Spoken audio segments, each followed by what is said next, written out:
Enquête explosive. Échec de l'assassinat planifié d'Assimi Goïta par Alassane Ouattara. Les centaines de millions de francs CFA d'Alassane Ouattara pour corrompre des officiers maliens pour assassiner Assimi Goïta. Les colonels contactés ont prévenu le chef de la transition malienne qui leur a demandé de manger l'argent cadeau. Ténébi Raïma Ouattara dit la fiole dans de sales draps. Alassane Ouattara déteste les militaires, vous le savez tous désormais. Il exècre les colonels maliens et c'est peu dire, car à ses yeux, il représente ce qu'il est le plus. Non seulement ils ont perpétré un coup d'État à son ami Ibeka, mais pire, ces jeunes colonels ont osé le défier, lui, Alassane Ouattara, le seul et unique premier ministre de feu Félix Houphouët-Boigny, lui qui a été le seul noir au FMI et qui aurait prétendument développé l'économie du Japon. Lui qui a mis au pas son opposition et broyé l'irréductible Guillaume Soro, s'est senti profondément humilié par l'attitude de ces jeunes putschistes, comme il les appelle.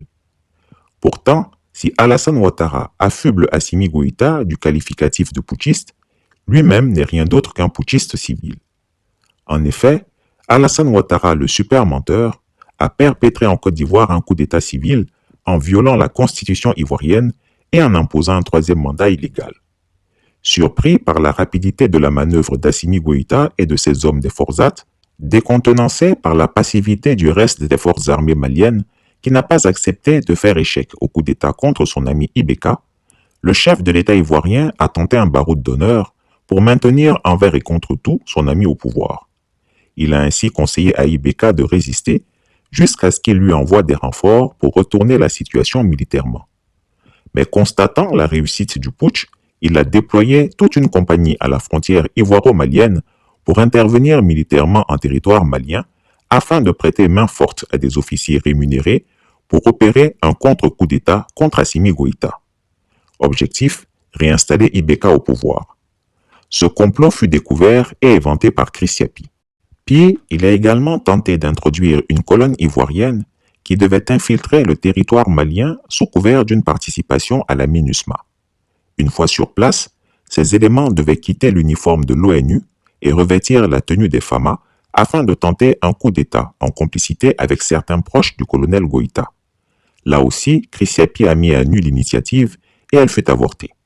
Excédé, l'octogénaire super menteur fit pression sur la CEDEAO pour mettre le Mali sous un embargo extrêmement sévère pour obtenir un soulèvement des populations contre le régime de la transition.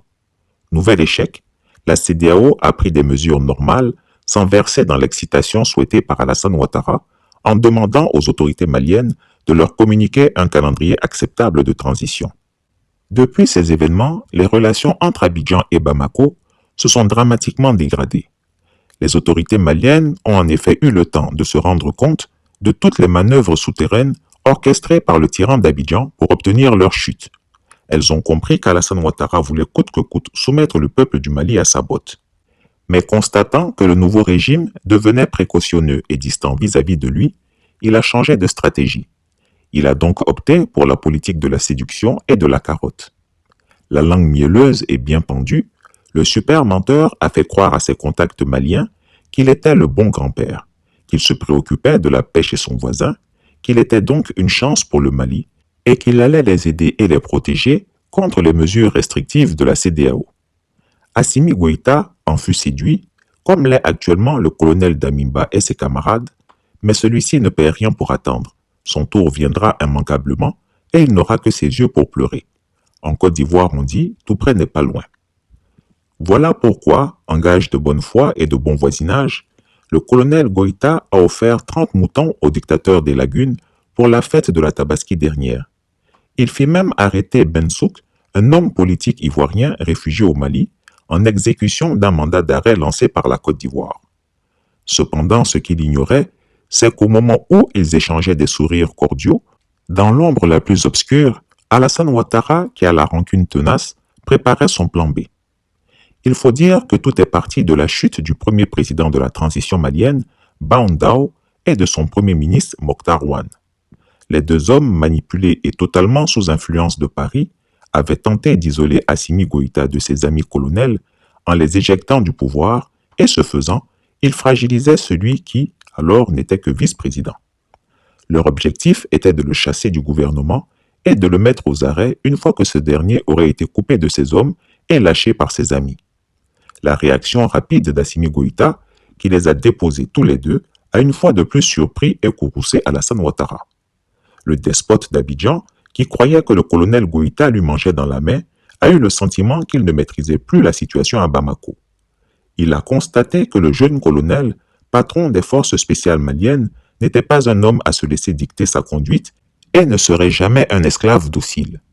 C'est depuis lors que Paris a donné son feu vert pour que le colonel Goïta soit assassiné.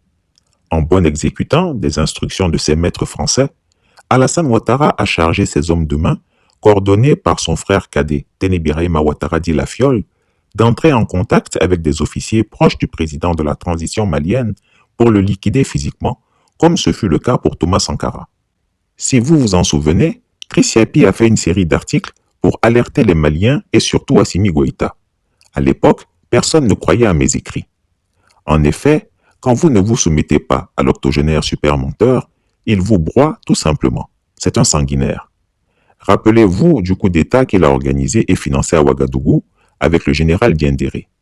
Souvenez-vous de sa tentative de déstabilisation de la Guinée-Bissau en finançant et en y acheminant des armes de guerre. Alassane Ouattara ne recule devant rien pour semer le chaos, comme il l'a fait en Côte d'Ivoire depuis 1990, dès qu'il a mis les pieds dans ce pays, naguère si paisible. Certains officiers maliens ont bel et bien été contactés par les émissaires d'Alassane Ouattara. Pour l'instant, Chris Yapi tait leur nom dans cet article. Toutefois, Chris Yapi a pris le soin d'envoyer discrètement les dits noms à certains contacts à Bamako, au fin de les transmettre aux autorités maliennes de transition. Comme dans un film de James Bond, les colonels qui ont été contactés par les hommes de Téné Birahima Ouattara dit La Fiole, pour certains, inquiets des révélations de votre serviteur, ont adopté le bon réflexe heureusement.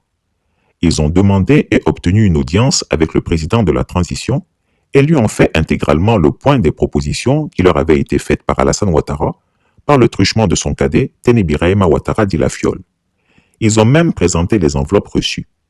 Une fois le compte-rendu fait, avec des enregistrements audio à l'appui, ils ont sollicité les instructions de leur chef. Malin, Assimi Goïta leur aurait demandé de continuer d'entretenir les contacts avec les espions ivoiriens et de tirer au maximum les vers du nez de La Fiole pour en savoir plus sur leur projet d'assassinat. Il leur a conseillé de garder l'argent et de le manger avec appétit. C'est ce qui fut fait. Les jours et les mois passant, Téné Birahima Ouattara dit La Fiole ne faisait que rassurer son aîné de ce que le colonel Goïta n'en avait plus pour longtemps, sûr qu'il était de son forfait.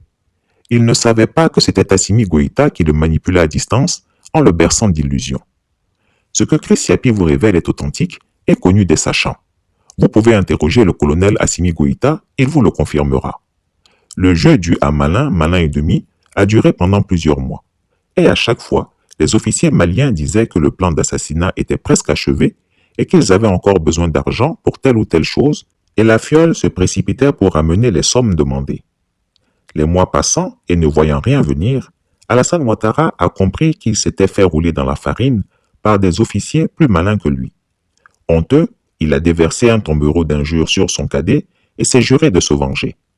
En attendant, il devait donner des explications de son impuissance à Paris. Obtus, il rumine et fulmine en attendant une autre occasion de passer à l'offensive pour atteindre son objectif, assassiner le président de la transition malienne. Tant qu'il sera vivant, la vie du colonel Goïta sera constamment en danger, alors vigilance à Bamako. Après avoir fait assassiner les hommes politiques et des militants de l'opposition ivoirienne, Alassane Ouattara, le super menteur, croit légitime d'exporter les assassinats dans les pays de la sous-région ouest-africaine. Comploteur patenté, il est pourtant toujours le premier à crier au complot contre lui. Il est vrai que le coupeur de tête n'aime pas qu'on s'aventure dans son dos avec une machette, même mal aiguisée.